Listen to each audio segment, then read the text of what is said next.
अगर कर्म बचे रहेंगे तो।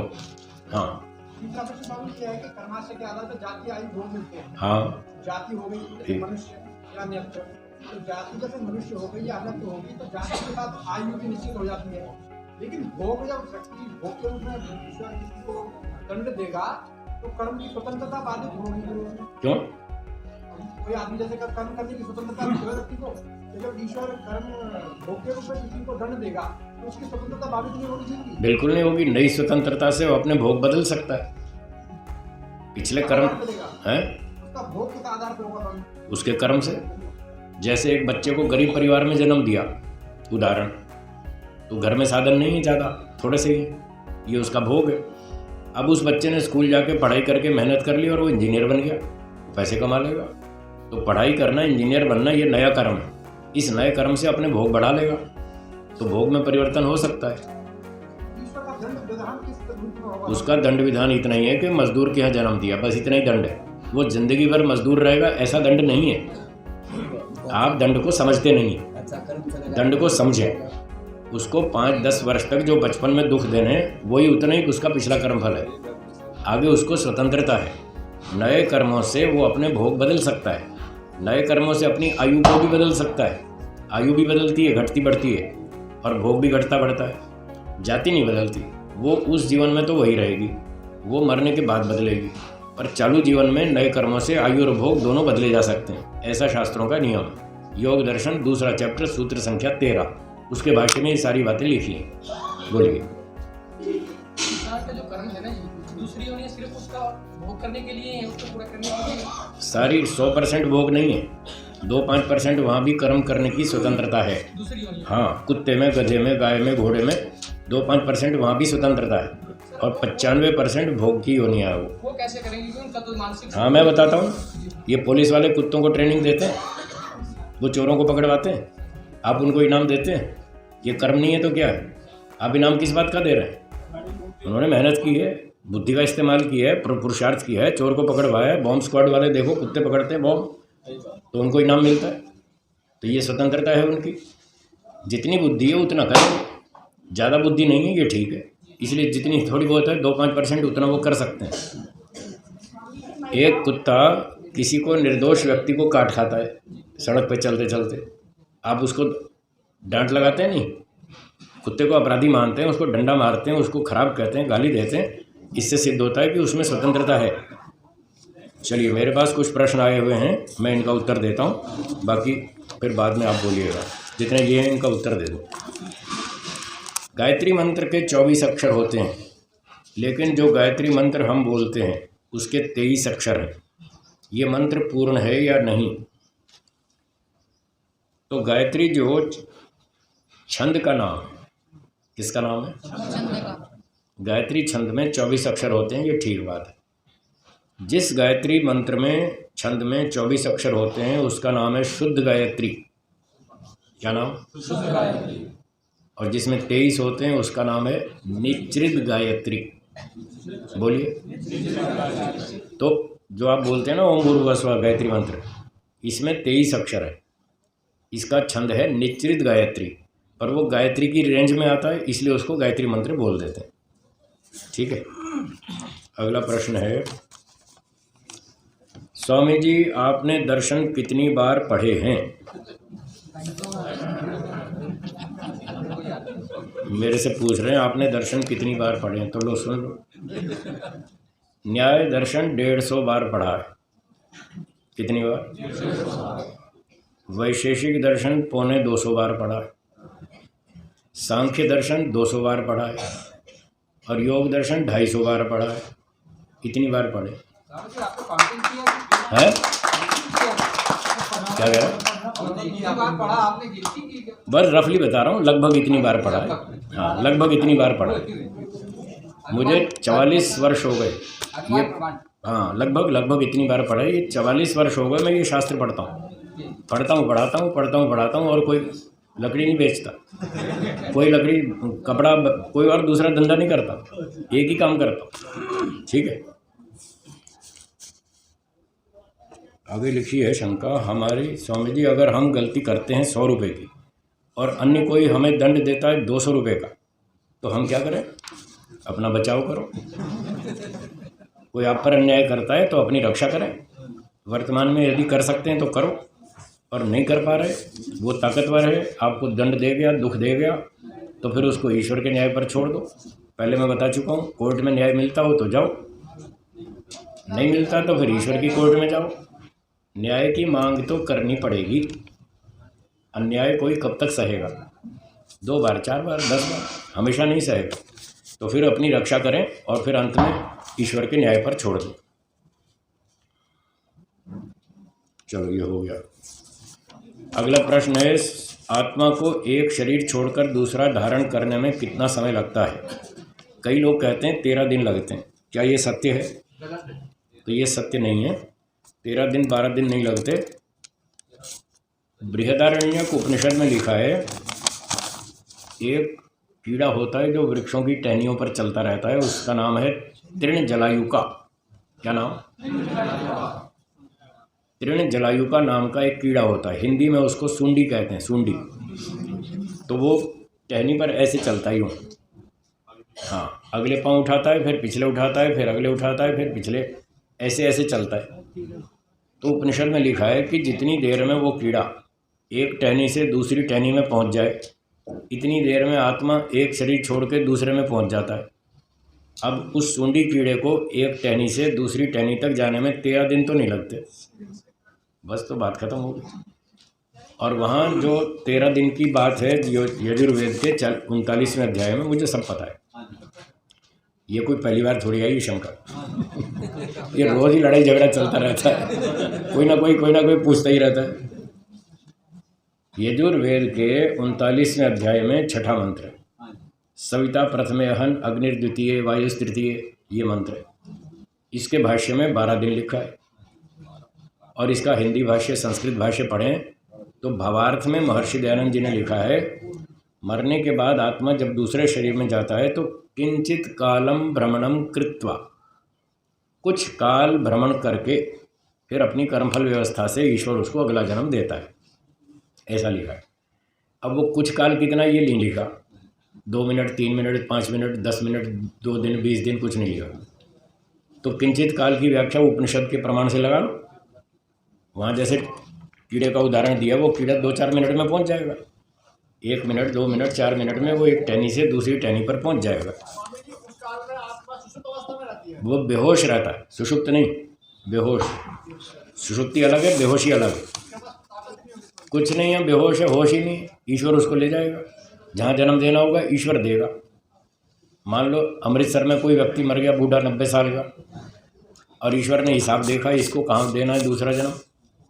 उसने देखा और हिसाब लगाया कि भाई बंगलोर में एक कपड़े का व्यापारी है 32 साल का, वो संतान उत्पत्ति की तैयारी कर रहा है।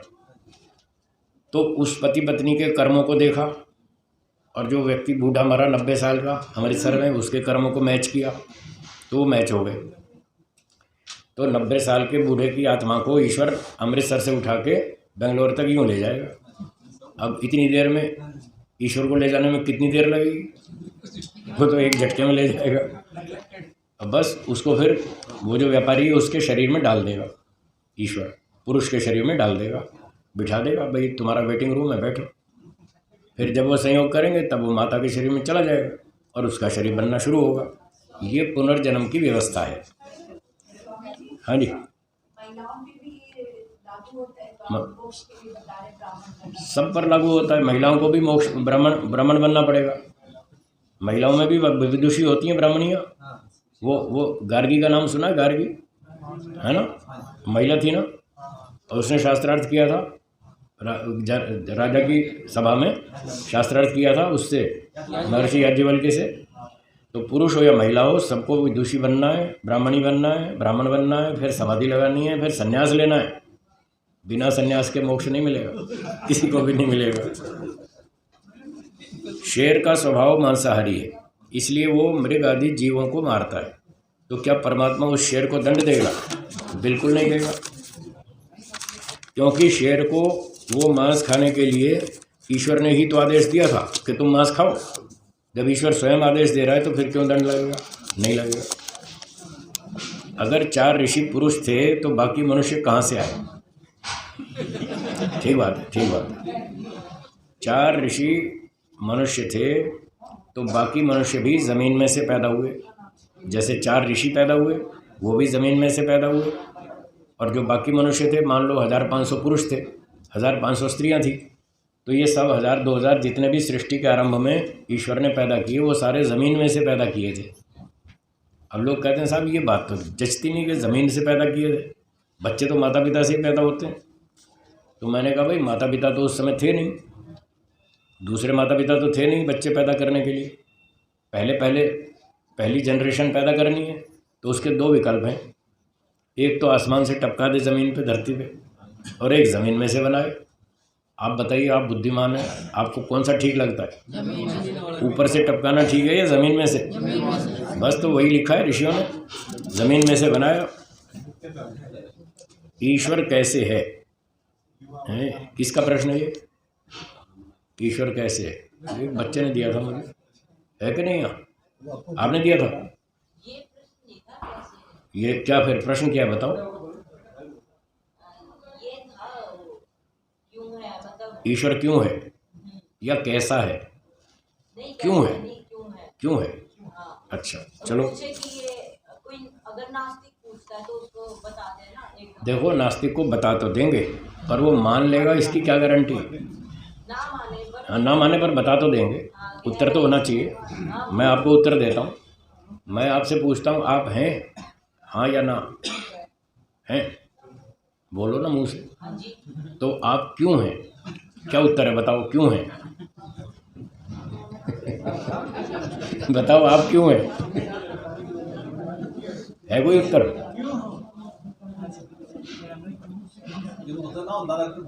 बोलो, उसको बोलने दीजिए, सोच रहा हो, सोचने दो। आप क्यों हैं, क्या उत्तर है इसका? कोई उत्तर नहीं है, सो है, ये उत्तर है। कोई पूछे आप क्यों हैं, उसका उत्तर है सो है। हम कोई पैदा थोड़ी हुए। अगर कोई चीज़ पैदा हुई हो, उत्पन्न हुई हो, तब तो ये सवाल ठीक है कि ये क्यों बनाई आपने, क्या पर्पस था, क्या उद्देश्य था। सृष्टि बनी तो लोग पूछते हैं ये सृष्टि क्यों बनाई गई, उसका उत्तर है हमारे पास। पर क्या आत्मा पैदा हुआ था? नहीं हुआ ना। तो आप उत्तर सही सुन लीजिए, जो वस्तु उत्पन्न नहीं हुई, अनादि है, सदा से है, उस वस्तु के लिए ये प्रश्न पूछना गलत है कि वो क्यों है। जो चीज़ उत्पन्न हुई उसके लिए पूछना ठीक है कि ये क्यों उत्पन्न की गई, कार क्यों बनाई, मकान क्यों बनाया, रोटी क्यों बनाई, कपड़े क्यों बनाए, कंप्यूटर क्यों बनाए, उसका उत्तर है। सृष्टि क्यों बनाई? भोग और अपवर्ग के लिए, अपने पिछले कर्मों का फल भोगो, आगे मोक्ष प्राप्त करो, इसलिए सृष्टि बनाई गई। पर आत्मा तो बनाया नहीं गया, ईश्वर भी नहीं बनाया गया। जब ईश्वर बनाया ही नहीं गया तो क्यों का प्रश्न गलत है। उसका उत्तर है वो है सो है, बस जो है सो है, उसको चुपचाप स्वीकार करो। जैसा है वैसा स्वीकार करो, यही उत्तर है।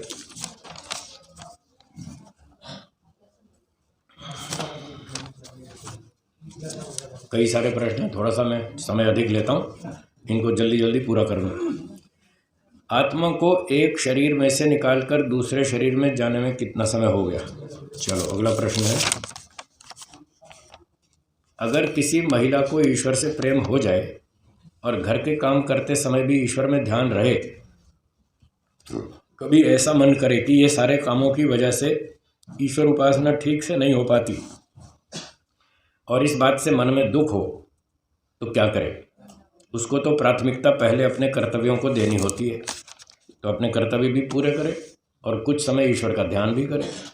इतने काम तो नहीं होते कि आप आधा घंटा भी नहीं निकाल सकें, घर में इतने काम नहीं होते, उसके लिए ईश्वर के लिए भी निकाल सकते हैं, ध्यान के लिए भी समय निकाल सकते हैं। और फिर भी कम मिले तो कम सही, ज़्यादा मिले तो ज़्यादा, दुखी तो फिर भी नहीं होना चाहिए। जहाँ दुखी होंगे समझ लो राग है, अविद्या है। अविद्या के बिना दुख नहीं होता, राग के बिना दुख नहीं होता। ये राग अविद्या सब, ये सारे क्लेश हैं, ये सब दुख देने वाले हैं। तो अविद्या को दूर करें, राग को दूर करें, ध्यान जरूर करें, जितना टाइम मिले उतना करें, बाकी संतोष का पालन करें। क्या मोक्ष में जीवात्मा पूरे ब्रह्मांड में विचरण करती है?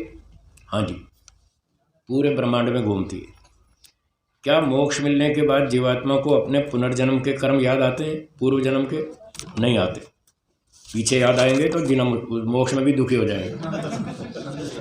मोक्ष में फिर कुछ याद नहीं आता। कर्म योनि, भोग योनि एवं उभय योनि, ये 3 बताई गई। मनुष्य उभय योनि है, फिर ये कर्म योनि कौन सी है? बहुत अच्छा प्रश्न है। मनुष्य योनि उभय योनि है। उभय योनि का मतलब इसमें दोनों प्रमुख हैं, कर्म भी और भोग भी, दोनों मुख्य रूप से किए जाते हैं। और जो पशु पक्षी योनियां हैं ये भोग योनियां हैं। इसका अर्थ है इसमें भोग प्रधान है, कर्म गौण है। कर्म 2-4-5% है, 95% तो भोग है, इसलिए उसको भोग योनि कहते हैं, प्रधानता समझ करके। और कर्म योनि कौन सी? कर्म योनि है उन 4 ऋषियों की जिनको ईश्वर ने ज्ञान दिया था और उनको ये काम बताया था कि तुम वेद का प्रचार करो। उनका कर्म मुख्य था, खाना पीना गौण था। खाते पीते वो भी थे, खाना पीना वो भी करते थे, पर वो खाना पीना गौण था, मुख्य तो वेद प्रचार करना था। तो कर्म योनि उन 4 ऋषियों की है। देव, राक्षस, पितर आदि ये मानव ही जातियां हैं अथवा मानवेतर अलग योनियां हैं। तो देव, राक्षस, पितर ये सब मनुष्य योनि में ही हैं, अलग कोई योनि नहीं है। समूहस्य एको भागो देवा इतरे मनुष्या, योग दर्शन व्यास भाष्य में लिखा है कि समूह का एक भाग देवता है और दूसरे मनुष्य, तो दोनों इसी जाति में, मनुष्य जाति में। गुण कर्मों के कारण से देवता कहलाते हैं, मनुष्य कहलाते हैं, राक्षस कहलाते हैं। जो दूसरों का उपकार करते हैं और खूब तपस्या करते हैं, तन मन धन से देश की सेवा करते हैं, वो देवता कहलाते हैं। जो मिल बांट के खाते हैं, कुछ तुम करो कुछ मैं करूं, मिलजुल के करते हैं न्यायपूर्वक, वो सामान्य मनुष्य कहलाते हैं। और जो दूसरे का भी छीन झपट के खा जाते हैं वो राक्षस कहलाते हैं। ये सब इसी मनुष्य योनि में ही है। क्या दयानंद जी ने ऐसी बात कहीं पर कही है कि मोक्ष में जीवात्मा ऐसी इच्छा करता है कि हे ईश्वर मुझे फिर से माता पिता के घर जन्म दो, तब परमेश्वर उसे शरीर प्रदान करता है? ऐसी बात ऋषि दयानंद जी ने तो कहीं कही नहीं, ऐसी कही नहीं है। हम शास्त्रों का भाव निकाल लेते हैं। भाव ये है कि जब मोक्ष का समय पूरा हो जाएगा तो ईश्वर उसको स्वयं ही जन्म दे देगा ना, कहने की ज़रूरत ही नहीं। न्यायपूर्वक उसका समय पूरा हो गया, ईश्वर उसको मुक्ति में पूरा समय करने के बाद संसार में जन्म दे देगा। क्या महर्षि दयानंद जी एक स्त्री को देखकर नदी किनारे 3 दिन शोकग्रस्त होकर रोए थे? ये सब झूठ है। ऋषि लोग रोते नहीं कभी भी। ये अतिशयोक्ति वाले लोग बढ़ा चढ़ा के ऐसा बोलते हैं। जो ऋषि होता है वो दुखी नहीं होता, और जो दुखी नहीं होता वो रोता नहीं, इसलिए ऋषि नहीं रोए कभी भी। स्वामी जी, ऋषि महर्षि आदि या पोस्टर के पीछे स्वामी श्रद्धानंद जी के सिर के पीछे जो चक्र जैसा है वो क्या है? ये सर के पीछे चक्र लगा देते हैं ना, लाइट वाला, प्रकाश निकल रहा है ना। तो ये प्रकाश एक प्रतीक है ज्ञान का। अपने वैदिक साहित्य में एक मंत्र आता है, ओम असतो मा सद्गमय।